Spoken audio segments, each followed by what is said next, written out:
आता तुम्ही 8-10 दिवसात आणि त्यांचं म्हणणं असतं का आता अजून तुमच्याकडे 8-10 दिवस शेट, मग तुम्ही देऊ शकता सहज, अजून एवढा वेळ आहे ना. त्यांचं पहिलेच टार्गेट हे असतं का आपण व्यवसाय करतोय तर यातून पैसे कमवायचे आपल्याला. काहीतरी काय काय घेऊन येतात, कसे कसे घेऊन येतात, अगदी ते बालगणेश काय, कार्टून काय काय काय, अरे तुम्ही काय करताय तुम्ही. कारण ते क्वालिटीवरती लक्ष नसतं, त्यांचं फक्त टार्गेट असतं का जास्त मूर्ती करायचे आणि पैसे कसे कमवायचे हे डोक्यात ठेवतात. आपल्यांना बाप्पा बसवायचे ना, अगदी आपल्याला सिंपल सोबतच बसवायचे, आपल्याला वेगळं नवीन काही करायचं नाही. तर ते काम दिसलं नाही मला त्यातून. माझी इच्छा तिथंच संपलेली होती का मला असं वाटत होतं काहीच नाही, जाऊ दे आपण थांबूया आता कुठंतरी, कारण हे मला नाही आवडत आहे आणि मला असं कस्टमरला काहीतरी विचित्र द्यायचं नाही. नमस्कार. तर आज कट्ट्यावरून लाईव्ह ह्या यूट्यूब चॅनलवरती मूर्तिकार पंकज राऊत हे आलेले आहेत. नमस्कार. नमस्कार, माझे नाव पंकज रमेश राऊत, सागर आर्ट संचालक, मूर्तिकार. तुम्ही मूर्तिकार ह्या क्षेत्रामध्ये कधी आले? अगदी आता असं म्हटलं तर गणेश चतुर्थीच्याच दिवशी माझा जन्म झालेला आहे. म्हणजे ज्या दिवशी गणपती बसले त्या दिवशीचाच माझा जन्म आहे. तर त्यामुळे वडील करतच होते, गणपती व्यवसाय हा वडील करत होते, तर तोच पुढे मी कंटिन्यू केलेला आहे. माझा जन्मच गणेश चतुर्थीच्या दिवशी, ज्या दिवशी गणपती बसले त्याच दिवशीचा जन्म आहे माझा. मग त्यातून ती आवड हळूहळू लहानपणापासून तेच गणपती सर्व डोळ्यासमोर असताना लहानपणापासून ब्रश पकडणं, गण पकडणं, वडील आजूबाजूला कुठं साईडला गेले तर अगदी उचलणं आणि आपण ट्राय करत राहणं. तर अशा पद्धतीने हळूहळू आवड त्यात निर्माण होत गेली आणि तेच आपण पुढं कंटिन्यू करत गेलो. परत पहिली मूर्ती काढायचा अनुभव कसा होता? तसं म्हटलं तर पहिली मूर्ती नाही सांगता येणार, पण आता लहानपणापासून त्यातच आहे. तर थोडं करत राहिलो जे सांगितलं ते, आणि काही स्वतःच्या मनाने पण काय त्याच्यात करता येईल तर हळूहळू लपून छपून, वडील बाजूला असताना, घरचे कोणी नसताना हळू काहीतरी आपल्याला करून पाहायचं. अगदी ब्रश घे, मग डोळे काढून बघ, नाही तर मग गन पडलेला आहे गन घे, आपण गननी लगेच ट्राय करून पाहायचं, कलर मारून बघायचा जमतं का नाही जमतं. त्यात थोडंसं 19-20 होतच गेलं, पण अगदी तिथूनच सुरुवात झाली. मग अशा पद्धतीनं मूर्ती काढवली. हां, पण एवढं सांगू शकतो का जी आपण पहिलं प्रोडक्शन केलं मूर्ती जी बनवली साच्यातून, तर तो एक थोडक्यात प्रसंग सांगतो. त्यावेळेस काय झालं होतं, वडील आपण इथं राहायला ज्यावेळेस आलो, इथं मूर्ती ज्यावेळेस प्रोडक्शन चालू होतं, घराचं काम चालू होतं, आपल्या घराचं काम चालू असताना अगदी ते वडिलांच्या हाताला थोडंसं उचलताना अँगल लागला एक. त्या अँगल लागल्यामुळं काय झालं की त्यांना प्रोडक्शन आता करणं शक्य नव्हतं. अगदी इथं हाताला इथं कट झालं होतं, भरपूर मोठी जखम झालेली होती. तर ती कट झाल्यामुळे त्यांना त्यात पाण्यात हात वगैरे घालणं ते शक्य नव्हतं, आणि जखम इतकी मोठी होती का अगदी एखादा महिना ती बरी होणारी नव्हती. तर त्यामुळे 1 महिन्यात आपण प्रोडक्शन बंद नाही ठेवू शकत. मग काय करायचं आता? तर मग वडिलांनी मला सांगितलं का ठीक आहे, आता एक काम कर, तू हे बाकीचं राहू दे, थोडंसं प्रोडक्शन जेवढं तुला जमतं का नाही बघ तू ट्राय कर. तर त्यावेळेस मी अगदी प्रोडक्शनला पहिल्या गणपतीला तिथून सुरुवात झाली माझी, असं म्हणायला काही हरकत नाही त्या दिवशी. मग ते स्वतःहून आणि अगदी का जबाबदारी म्हणून ते काम पहिलं काम असेल माझं, का मी जबाबदारीनं ते काम हातात घेतलं. मग ते एकदा घेतल्यानंतर मग परत ते कधी सुटलंच नाही माझ्या हातातून. मग तिथून पुढं प्रोडक्शन आजपर्यंत ते कंटिन्यूच करत राहिलो. मग वडिलांनी बघितलं ठीक आहे आता हा करतोय, तर मग ते प्रोडक्शन तिथून माझ्या हातात आलं, तर ते आजपर्यंत मग माझ्याच हातात आहे. मग तिथून पुढं नंतर आता व्यवसाय थोडा वाढत गेला. मग अगदी नंतर बाहेरचं मुलं वगैरे बोलवले प्रोडक्शनसाठी, मग ते पण करतात. पण मग पहिला गणपती तसा घडवला आपण, तिथून सुरुवात झाली. आणि मातीची मूर्ती आणि POPच्या मूर्तीत काय फरक आहे? फरक म्हटलं तर खूप मोठा आहे. अगदी जर आपण POPच्या मूर्ती बघा, आपण एक 5 ते 6 हजार आपलं POPचं प्रोडक्शन असतं, पण त्या तुलनात मग जर आपण शाडूच्या मातीच्या मूर्ती किंवा इतर कोणत्याही मातीच्या मूर्ती जर तयार करायला गेलो तर अगदी मी फार झालं तर 500-1000च्या वर मूर्ती नाही बनवू शकणार. कारण अगदी त्यातून जी प्रोसिजर आहे ती खूप हार्ड आहे मातीची, त्यामुळे ते शक्य नाही आहे. आणि मग जर सर्वांनीच POP सोडून जर सर्वांनी मातीच्या बाजूने जर करायला लागले तर अगदी प्रत्येक घरोघरी मूर्ती पण पोचणार नाही, आणि सर्वांना मूर्ती पोहोचवणं शक्य नाही. आणि अगदी ज्यांच्यापर्यंतही पोहोचल सर्वसाधारण कस्टमरला मूर्ती घेणंही शक्य होणार नाही. अगदी जर आज POPची मूर्ती आपल्या समोर आहे, ही मूर्ती जर आपण अगदी बघा तुम्ही 2-2.5 हजार रुपयाला POPची मूर्ती आपण विकतोय, तीच जर मातीची मूर्ती विकायला गेलो तर 5 ते 6 हजार रुपयाला घ्यायला लागेल. मग सर्वसाधारण ग्राहकाला ते शक्य नाही आहे तितकं. तर त्याही दृष्टीने सर्व विचार करून POP कधी पण बेस्टच राहील. दरवर्षी मूर्ती काढवताना नवीन कसं काय? म्हणजे सुस्त असं नाही आहे, पण मग जो घेणारा जो वर्ग आपण वर्षभर ऑब्झर्व करत राहतो का कस्टमरला काय पाहिजे आणि आपण काय त्यात नवीन देऊ शकतो, अजून काय वेगळं देऊ शकतो, हे डोक्यात ठेवून आपण ते काम करत असतो.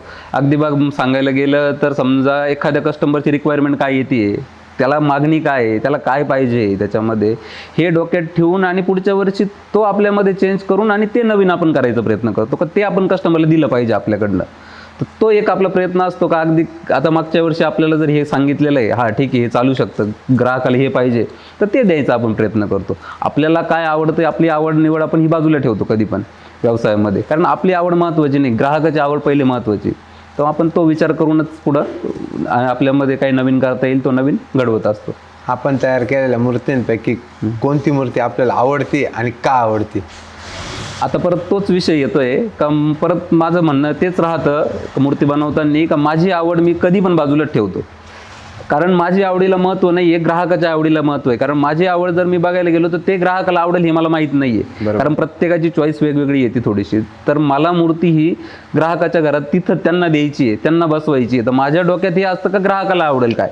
अगदी सांगायचं म्हणजे बघा ही मूर्ती आहे, पण ह्या मूर्तीमध्ये जर मला पाहिजे का हा हात असा पाहिजे, ही अशी बसलेली तर अशी नको, अगदी पायावर पडलेलं असला पाहिजे, थोडंसं फॅन्सी टाईपचं असलं पाहिजे. पण हे विचार माझे झाले, पण मला माहिती आहे की हे ग्राहकाला आवडणार नाही. मग माझी आवड जर मी तिथं जर जोपासायला गेलो तर ती मूर्ती मग ग्राहक घेईल याची पण गॅरंटी नाही देऊ शकत मी. त्यामुळे माझं डोक्यात पहिल्यापासून एकच टार्गेट ठेवलेलं असतं का माझी आवड नको, ग्राहकाला काय पाहिजे किंवा ग्राहकाला काय आवडतं हे डोक्यात ठेवूनच आपण मूर्ती बनवतो कधी पण. म्हणजे पहिल्यापासून ही सवय एक लहानपणापासूनच लागलेली आहे का मूर्ती बनवताना आपली आवड निवड बाजूला, ग्राहकाला काय आवडेल आणि आपण काय ग्राहकाच्या मनासारखं देऊ शकतो त्या लेवलनी काम करायचा प्रयत्न आपण असतो. बाकी असं काही नाही का आपली आवड वगैरे बाजूला. आपल्या दृष्टिकोनातून खरा गणेशोत्सव कसा साजरा झाला पाहिजे? आपल्या तरी तसं म्हटलं तर महाराष्ट्रात बऱ्यापैकी का जो एकदम चांगल्या प्रकारे गणेशोत्सव साजरा केला जातो का जेणेकरून एकदम धार्मिक दृष्टिकोनातून विचार केला जातो, एकदम बाप्पाचा विचार करूनच गणेशोत्सव साजरा केला जातो. पण मग तरी पण आता हळूहळू थोडा ट्रेंड चेंज व्हायला लागला आहे.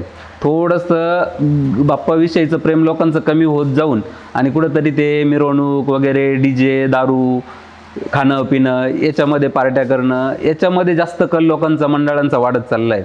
तर तसं न होता थोडंसं जर आपण गणेश उत्सव जो साजरा करतोय तर बाप्पाचा विचार करूनच केला पाहिजे, त्यानंतर बाकीच्या गोष्टी जपल्या पाहिजे. ठीक आहे तुम्ही करा, हरकत नाही आहे, अगदी ते मिरवणूक असणं DJ वगैरे हे असणं थोडंसं एन्जॉय झाला पण पाहिजे.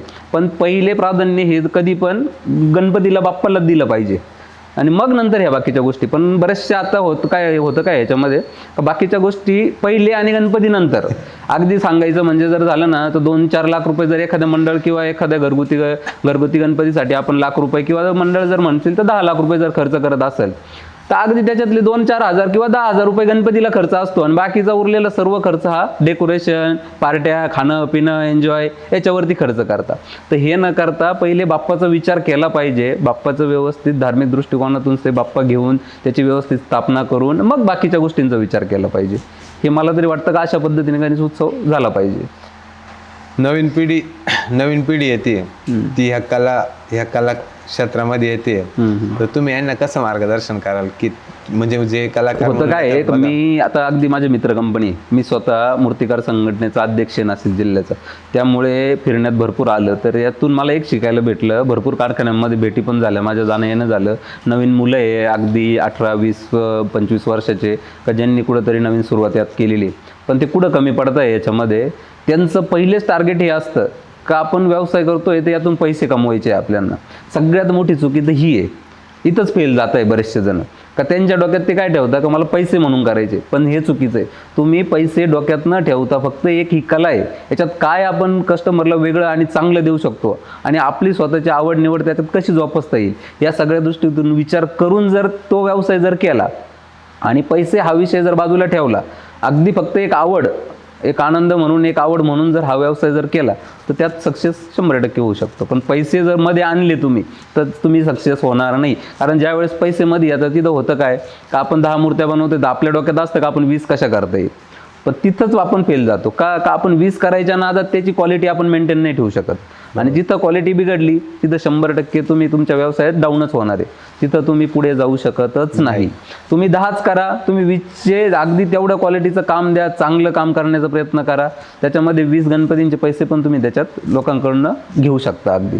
पण तुम्ही जर तेच सोडून जर अगदी मला 20 करायचे आहे मग 20 केला आता मला 40 कशा करता येईल, मग 100, 200, 1000 म्हणजे असं विचारांनी जो चालतोय अगदी बघितलेले तसे अगदी परत रिटर्न येऊन आज बंद पडलेले कारखाने, असे भरपूर कारखाने बघितलेले. कारण ते क्वालिटीवरती लक्ष नसतं, त्यांचं फक्त टार्गेट असतं की जास्त मूर्ती करायच्या आणि पैसे कसे कमवायचे हे डोक्यात ठेवतात.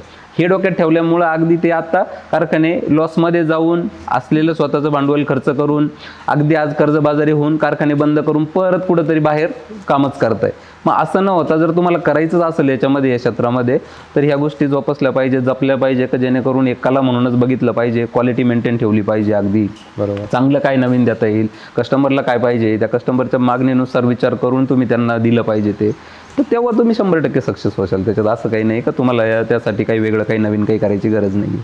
पण मग जे नवीन नवीन आता की नाही का, मग ते मूर्तीची क्वालिटी असते ना, एक फिनिशिंग किंवा जे काय असतं मग, तर मग ते आपण बघितले. आता समजा आपल्या कारखान्यातली आता मूर्ती मी बघतो, बरोबर, गेल्या 5-6 वर्षापासून आता मी घरी पण बसवतो मूर्ती. बरोबर. तर जे काही जे तेज दिसतं ते आपल्या मूर्तीत दिसतं, जे नाही का रिअलिस्टिक वाटते, मूर्ती पण छान दिसते. म्हणजे हाय असं खूप सारे कारखाने, मग ते काय ह्याच्यात मागं पडले? तो फरकच तिथं आहे का अगदी त्यांचं टार्गेटच, आता छोटे असेल मोठे असेल असं नाही म्हणता येणार, कोणाचं नाव नाही घेणार आपण याच्यामध्ये कारखान्याचं, पण होतं काय आहे का आता भरपूर असे कारखाने आहे का मोठे लेवलला पण करता येते, पण ते आज सक्सेस का नाही होते की ह्याच गोष्टीमुळे. कारण त्यांचं पहिले टार्गेट एक असतं का क्वांटिटी, फक्त बस मला क्वांटिटीत काम करायचंय, अगदी जास्त करायचंय आणि जास्त पैसे कमवायचे, मग तिथं ते फेल जात आहे.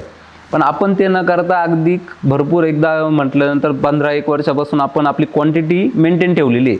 अगदी 4,000, 3,000, 3,500, 4,000, 5,000 रुपये जी 5,000 जी गणपतींची जी क्वांटिटी ती आपण मेंटेन ठेवलेली आहे. त्याच्यावरती आपण वाढवायचा विचार पण केलेला नाही. अगदी अजून त्याच्यात 200-500 कमी झाल्या तरी चालेल, पण आपली क्वालिटी जी फर्स्ट गणपती तो लास्ट गणपती झाला पाहिजे, हेच डोक्यात ठेवून आपण काम करतोय. म्हणून आज आपलं कुठंतरी त्या क्षेत्रात थोडंसं कुठंतरी आज आपण नावरूपाला आहे. नाही, आपल्या मूर्ती कशी एकदम रिअलिस्टिक वाटते, म्हणजे जे काय आपण पूर्ण लक्ष देतो मूर्तीवरती. म्हणजे जे मी नोटीस केलं आता, बरोबर, जे काही 2-5 वर्षामध्ये, तर ते नाही लोकांकडनं होतं. म्हणजे मी जे बघतो आता मार्केटमध्ये, आता कोणीतरी काहीतरी रंगवतच आहे आणि ती मूर्ती करतच आहे. म्हणजे तुम्ही त्याच्यात तुम्ही तुमचे एफर्ट्स दिले पाहिजे. मग त्यांना असं काय केलं पाहिजे की ते खरंच झालं पाहिजे त्यांनी? तसं करण्यासाठी नवीन काही करायची गरज नाही. असंही नाही म्हणता येणार का आपण काही वेगळं काही मटेरियल वापरतोय का, काही नाहीये. आपण जे सर्वजण वापरतो तेच आपण घेतोय आणि सर्वजण जिथून मटेरियल घेतात तिथूनच आपण घेतोय. आपण काहीच नाही. फक्त एक आहे, कसं असतं, एक कलाकाराचा प्रत्येकाचा माइंड असतो. आपण कोणाचा माइंड नाही रीड करू शकत. आपण फक्त काय करू शकतो, कोणाची डमी करू शकतो. एखाद्याचं काम बघून आपण ते काम घेऊ शकतो, पण कोणाच्या डोक्यात त्याच्या डोक्यात काय चाललेलं आहे त्यातल्या डोक्यात शिरून आपण त्यातलं ते काढू नाही शकत.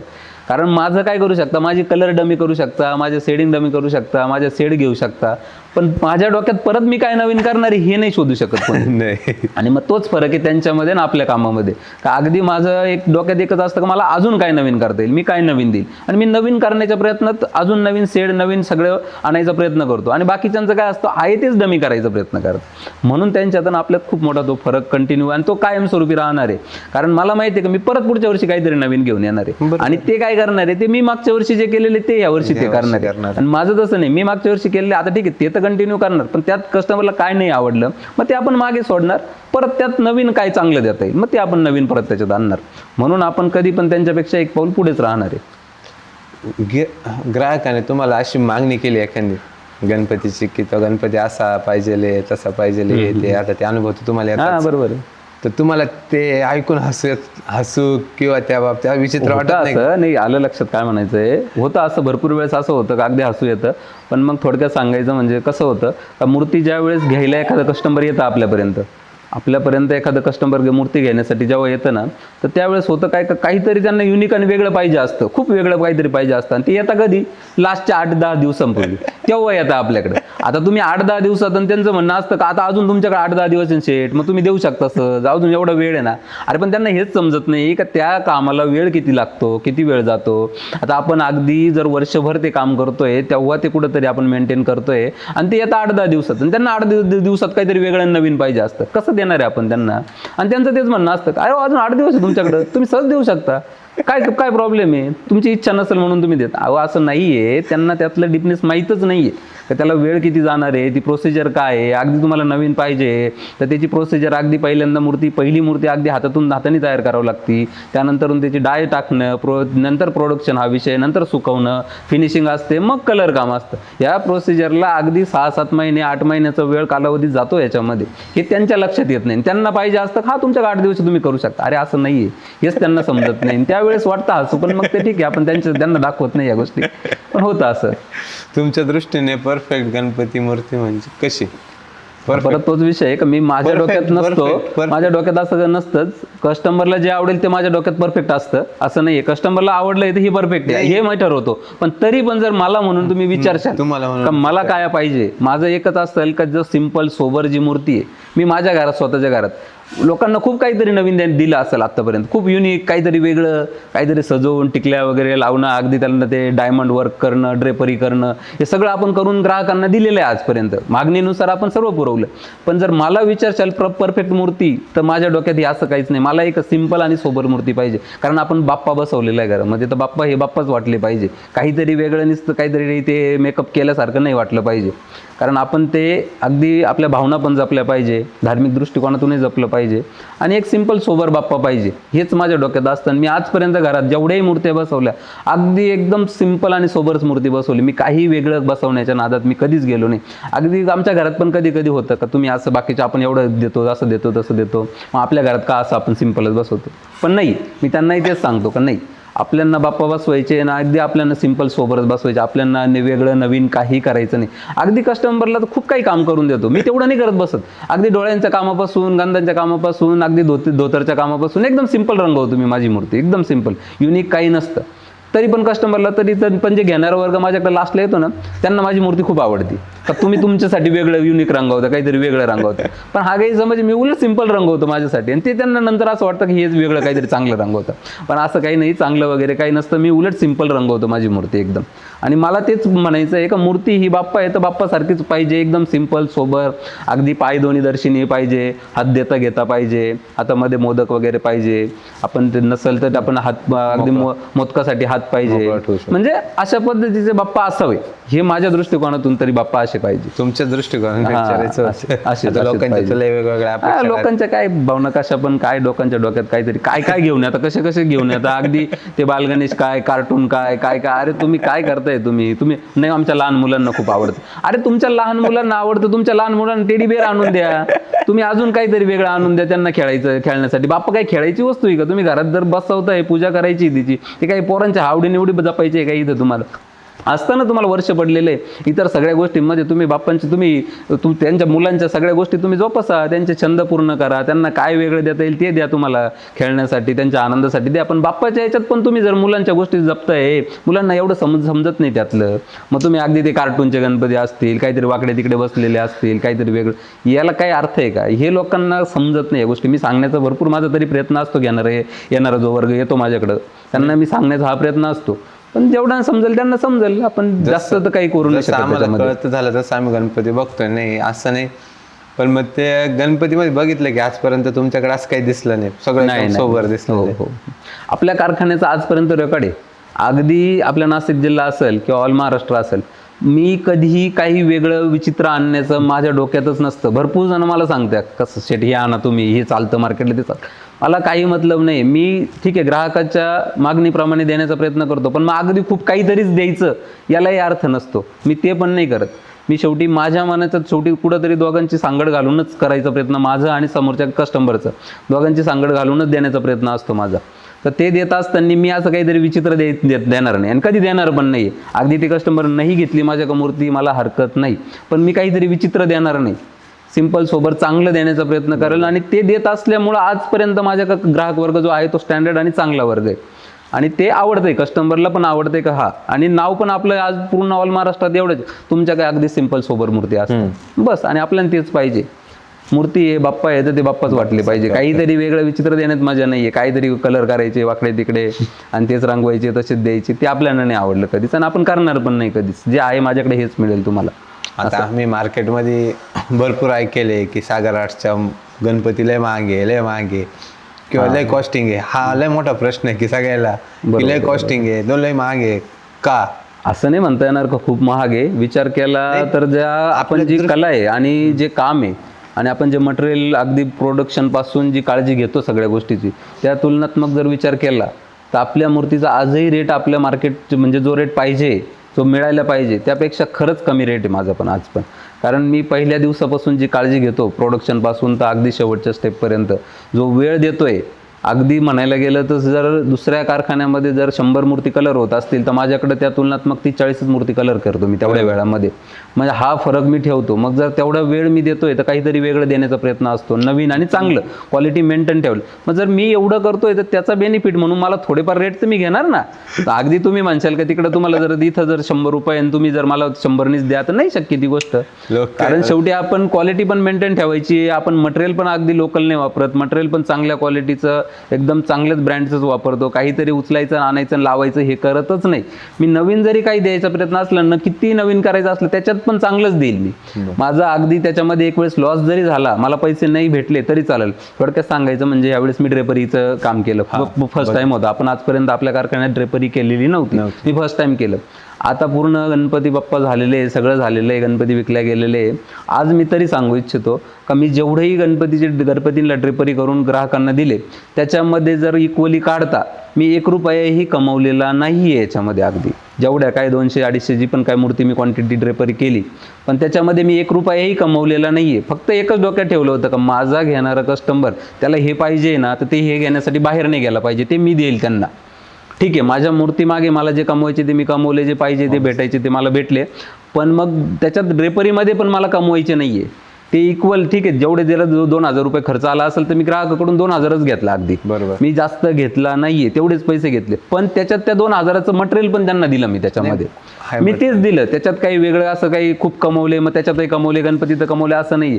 जर मला 2 लाख रुपये जर पूर्ण याला खर्च आला असेल माझ्या ड्रेपरीसाठी, तर मी तिकडं समोर 2 लाख रुपयेच कमवले मी त्याच्यातून. अगदी त्याच्यात 1 रुपयाही वरती कमवलेला नाही. फक्त एकच केलं की माझे कस्टमर माझ्याकडे मलाच पाहिजे होते, ते बाहेर नाही गेले पाहिजे कोणाला, आणि ते घेण्यासाठी बाहेर जायची गरज नाही पडली पाहिजे त्यांना. ते त्यांना मी त्यांची जी मागणी ती मी पूर्ण करायचा प्रयत्न केला फक्त. बाकी व्यवसाय किंवा धंदा म्हणून किंवा त्याच्यात परत वेगळं काही कमवायचं हे बिलकुलही डोक्यात ठेवलं नव्हतं मी. ह्या वर्षी तरी नव्हतं ठेवलं. ठीक आहे, हळूहळू पुढे अजून काय नवीन करता येईल, त्याच्यात काय खर्च कसा कमी करता येईल, मार्जिन कसं वाढवता येईल, मग तेव्हा विचार करून अगदी मटेरियल कुठून आणायचं. यावर्षी बिलकुल कसली आयडिया नव्हती हे करत असताना. अगदी आपण लोकल लेवलला मटेरियल घेतलं, पण चांगल्या लेवलचं मटेरियल घेतलं. जरी इथं घेतलं मग हे होलसेल भावात कुठं मिळेल वगैरे ह्याची आपल्याला कुठलीही कल्पना नव्हती. मग हे घेत असताना आपण इथनंच लोकलच घेतलं. मग इथं आपल्याला पैसे जास्त द्यावे लागले शेवटी. अगदी असेल तर कपड्याचा असेल तर अगदी तो जर होलसेल भाव जर 50 रुपये किंवा 100 रुपये मीटरला भेटत असेल, आपण त्याच्यासाठी 200-250 रुपये मीटरनी कपडा घेतला. तोच कपडा. पण तोच कपडा बाहेरून जर होलसेलमध्ये क्वांटिटीत घेतला तर तो आपल्याला 100 रुपयांनी पण मिळेल. पण मला ही फर्स्ट टाइम असला, अनुभव नव्हता, क्वांटिटीची आयडिया नव्हती, काही नव्हती, त्यामुळे एकदम लोड मागवता आला नाही मला. त्यामुळे मी अगदी इक्वल केलं का चला 200 रुपयाचा खर्च आला तर 200 रुपये कस्टमरकडून घेतले. ठीक आहे, हळूहळू मग जर क्वांटिटी वाढली तर आपण होलसेल आणू, मटेरियल जास्त आणू, मग त्याच्यामध्ये कस्टमरकडनं मग तिथं आपल्याला कुठंतरी पुढे जाऊन त्याच्यातून भेटेल थोडंफार. पण आज ह्या वर्षी तसं काही डोक्यात न ठेवता फक्त कस्टमरच्या मागण्या पूर्ण केल्या आपण. बाहेर नाही, वर्षी गणपती पण तुमचं भारी आलेले होते. ते गणपती ड्रिपरी वगैरे केले ते चांगले झालेले, खूप सुंदर काम दिलेलं होतं. आपण मार्केटपेक्षा नक्कीच चांगलं काम दिलेलं होतं. सगळं चांगलं होतं. फक्त एवढंच आहे का मार्जिन आपण त्याच्यात 0 ठेवलेली होती यावर्षी माझ्यासाठी तरी. म्हणजे अगदी जो खर्च आला तोच कस्टमरकडून घेतला, पण क्वालिटी दिली. मी माझं सांगायचं तेच आहे, मी जे पण देईल मी क्वालिटीच देईल. अगदी नवीन असेल जुना असेल काही पण असेल, पण मी क्वालिटी देईल. आणि माझ्याकडनं क्वालिटी जात नसली ना मी ते काम बंद करून टाकल. मी ठरवलं होतं सुरुवातीला, ज्या टायमिंगला सुरुवात केली ना, अगदी 4-5 मूर्त्या मी करून घेतल्या पहिले ड्रेपरी. त्या डिस्प्लेला लावल्या, बघितलं कस्टमरची रिक्वायरमेंट कशी येते काय येते. कस्टमरची मागणी होती, पण ते माझ्या मनात खटकतच होतं. मला समाधान नव्हतं याच्यामध्ये. काय मला जे पाहिजे होतं ते काम दिसलं नाही मला त्यातून. माझी इच्छा तिथंच संपलेली होती का मला असं वाटत होतं काहीच नाही, जाऊ दे आपण थांबूया आता कुठंतरी, कारण हे मला नाही आवडत आहे. आणि मला असं कस्टमरला काहीतरी विचित्र द्यायचं नाही. चांगलं देता आलं तर द्यायचं, नाही तर नाही दिलेलं बरं, हेच माझ्या डोक्यात होतं. तर मग ते देत असताना काय झालं का हळूहळू 1-2 आपण नवीन परत प्रयत्न करू, चला ठीक आहे एकदा अजून 2-4 मूर्त्या ट्राय करू. त्या करत असताना मग वाटलं का नाही होऊ शकतं सक्सेस त्यातून. तर मग अगदी ते करत अगदी सांगून मूर्त्या आपल्या हाताने व्यवस्थित समजून सांगून आणि त्या आपल्या लेवलला बनवून घेतल्या मी. ठीक आहे, खर्च जास्त लागला, त्यामध्ये मटेरियल आपण हेवी वापरलं, अगदी लेस असेल, ब्रॉच असतील, कपडा असेल, बाकी मजुरी त्याच्यासाठी आपण तेवढी मार्केटपेक्षा नक्कीच जास्त पण दिली मजुरी. पण हे सर्व करून घेत असताना पण क्वालिटी दिली. क्वालिटीला आपण नो कॉम्प्रोमाइज तिथं मग डायरेक्ट. बस ह्या पद्धतीनं आपलं काम चालू असतं. हे गणपती पूर्ण कारखान्यामध्ये आपल्या घरातलं सपोर्ट कसं आहे? आपल्या घरातलं सपोर्ट तर 100% आहे सर्वांचा. आणि असं नाही म्हणता येणार घरातला, आपलं जे सर्व मेंबर आहे सगळे आपल्या घरातलेच. बाहेरचं आपल्याकडं कोणी नाही, जे पण आहे ते सगळे आपल्या घरातलेच. आणि आपण घरातले समजून बाहेरचं कोणालाही, बाहेरचं कोणीच पकडत नाही आपण कधीच नाही. जरी का आपण कारागीर म्हणून बाहेरचे मुलं पण असतील तर ते पण आपले असं नाही का आपण घरातलेच मेंबर सर्व आपल्याला अगदी काही नाही ना, त्यांना पण तसं काही, ते पण आपल्याला नवीन नाही समजत, ते पण आपण, आणि शेठ म्हणून आपण कधी वावरलोच नाही, कोणाशीच वागलो नाही, कोणाशीच नाही. हक्कानी बोलायचं, काही चुकलं हक्कानी सांगणार, हक्कानी त्यांच्याकडनं करून घेणार, आणि त्यांनाही माहिती आहे का इथं काही विषय नाही आहे, हक्कानी सांगता बोलता. आपण शेठ म्हणून किंवा कारखान्याचे मालक आहे वगैरे हे आपल्या डोक्यात बिलकुल नसतं, आपल्याला मालक व्हायचंही नाही आहे, आपण कधी होणार पण नाही आहे. आपण त्यांच्या लेवलला त्यांच्यासारखंच काम, आणि तसंच कारागीर आहे आपण, आपण कारागीर म्हणूनच काम करतोय आजपर्यंत. बाकीच्यांसारखं मालक होऊन खुर्ची टाकून बसायचं आणि मग ऑर्डर करायची ते आपल्याला कधी जमलं नाही, जमणार पण नाही आपल्याला कधी. अशा पद्धतीने असल्यामुळं मग कसं आहे का ठीक आहे, आपल्याला थोडंसं कुठंतरी सगळ्यांना समजून घेतात, आणि कुठंतरी घरातला पण जास्त सपोर्ट लागतो. घरातला सपोर्ट असला तरच मग या गोष्टी पण सक्सेस आहे. कारण कसं आहे का जर फक्त बाहेरून तर हरकत नाही, बाहेरून पण करू शकतो आपण यातून, पण होतं काय प्रॉब्लेम का जर आपल्याला हा बिझनेस आहे वर्षातून एकच दिवसाचा, बरं एकच दिवस त्याच्यातून भेटणार आहे, अगदी वर्षभर फक्त पैसे खर्च करायचे, भांडवल लावायचं आहे अगदी, मग ते अगदी बाहेरून मार्केटमधून उचलणं असेल, कर्ज काढणं असेल, कोणाकडून उसने घेणं, अगदी ही कोणत्या लेवलला मला माहिती आहे स्वतः किती करत असताना अगदी 365 दिवसातले फक्त एक दिवस म्हणजे 364 दिवस फक्त पैसे टाकायचे असतात याच्यामध्ये, एकच दिवस पैसे येणार असतं याच्यामध्ये, बाकी आपल्याला फक्त पैसे टाकायचेच असतात. मग हे टाकत असताना इतक्या अडचणी येतात का मार्केटमधून याच्याकडनं घे, त्याच्याकडनं घे, नातेवाईकांकडनं घे, अगदी बँकेचे लोन उचल, कर्ज काढ, हे करून आपण हे बिझनेस कुठंतरी वर्षभर सांभाळतो, तेव्हा एक दिवस त्याचा बेनिफिट असतो. आणि जर हे काम जर सर्व बाहेरून मार्केटमधून सर्व किंवा बाहेरच्या मुलांकडनं किंवा कारागिरांकडनं जर करून घेतलं तर त्याच्यातून आपल्याला 0 प्रॉफिट पाहायला भेटणार आहे. मग तो प्रॉफिटच दिसणार नाही त्याच्यामध्ये.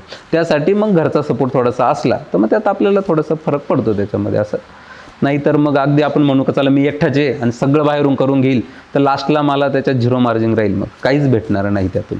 कारण मग शेवटी मजुरीमध्ये तेवढं जाणार ना तेवढं, आणि खर्च पण बाकीचं सगळं कशावर असतं त्याच्यावरच असतं. आता हे सगळं आपला व्यवसाय चालला आहे, हे सगळं चाललंय, घर चाललेलं आहे, मी माझ्याकडे दुसरं काही नाही, गणपती सोडून मला 1 रुपया दुसरीकडनं बाहेरून कुठूनही येत नाही.